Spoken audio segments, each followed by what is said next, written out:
Bro. Oh, hi. Welcome back. Oh, hi. I'm Marc. I used to be a senior artist at Blizzard Entertainment, and now I teach art for a living. In this episode of my weekly series that I've been calling YouTube Art School, I'm going to show you how to draw different female body types and the kinds of guidelines to keep in mind to create believable characters. What to do, what to avoid. You won't want to miss this, so quickly, let's get started.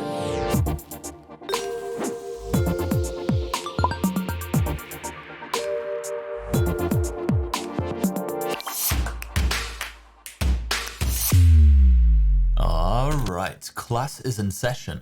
Pay attention. We're going to sketch right into it today, but first, a quick reminder to pay the class fee of 1 like or 1 sub. A lot of you haven't been paying recently and it's totally unacceptable. Huh? What am I gonna do about it? I'll keep making weekly videos to help you level up your art. That's what I'm gonna do. Boom, take that. Today, we're going to look at different female body types and quickly how to draw them. I want to highlight some of the things to keep in mind when tackling different bods and essentially focus on the differences between them so that you won't have any doubt when drawing female characters of varying shapes and sizes. If you do it well, it'll look very convincing and aesthetic. But if you don't do it so well, aka if you skip this video, it might look like doo-doo. Nobody wants that. First, I've been drawing what I consider the average female body. This is going to be our baseline. I say average, but it's more like a body with ideal proportions. Maybe not the actual average. Details. By the way, I already made a video where I explain how to construct my female character, so check that out in the top right corner of the screen and down below in the description if that's what you were looking for. Now, what do we have here? This is what I'll be starting from to create all the other body types. There are 3 main parameters that I want to focus on today. The proportions, of course, the fat distribution for the female body, and how the muscles develop. By modifying any of those 3, we're usually able to create most body types. So let's take a look at those 3 and a little more details. Starting with proportions, because that's probably the most important of them all. So real quick right here, what do we have? Well, we have about 7 heads tall character, so this is pretty average. So of course, different characters might have different heights. The first thing that I want to emphasize here is that the head is always going to remain the same scale. From one character to the other, whether it's a giant character or a tiny character, the head always remains the same size. Instead, it's everything else that will change. And highlighted in red here is what's going to change the least, where we'll get the least amount of flexibility. And in green, of course, the opposite. Well, we'll have the most wiggle room to play around with. And generally speaking, when we're talking about adult characters, for most believable characters, the height of the torso itself, from the pubis to the shoulders, is always going to remain constant, and constant in relation to the head as well. And then when we look at the limbs themselves, including the neck, this is all going to be able to change quite a bit, but usually relative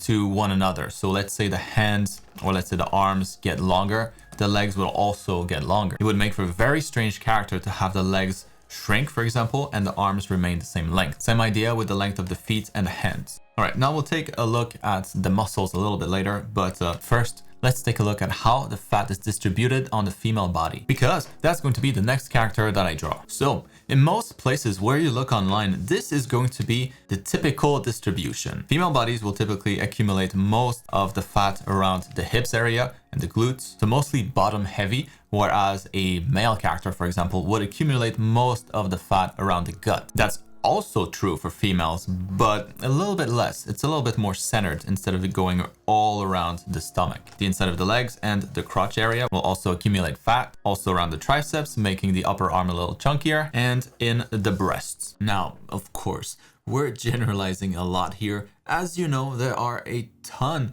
of different body types in real life, and some female characters might actually be top heavy, like a male would, and vice versa.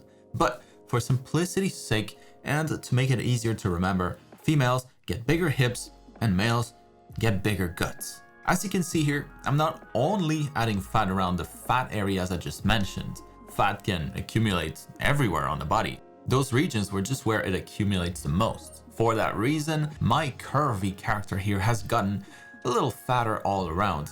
But the head, the wrists, and the ankles are usually the areas to get fat the latest, which is why they haven't changed much here. This new character has the same proportions as my average one otherwise. It's just the fat percentage that went up a little bit. So the head area stayed pretty much the same, the neck stayed pretty much the same, the width of the shoulders pretty much the same, although we just started to add a little bit of extra curve here on the arms, on the outside of the silhouette, side of the legs here, the inside of the legs all got a little chunkier. So from the front it looks very similar, it's just a little wider. And from the back here, just want to specify, but this part of the back, this portion of the back really doesn't get that much fatter. What we have here are the regions above the gluteus medius, and we have the gluteus maximus right below, the two main muscles that form our behind. And it is on top of those muscles that the fat will accumulate.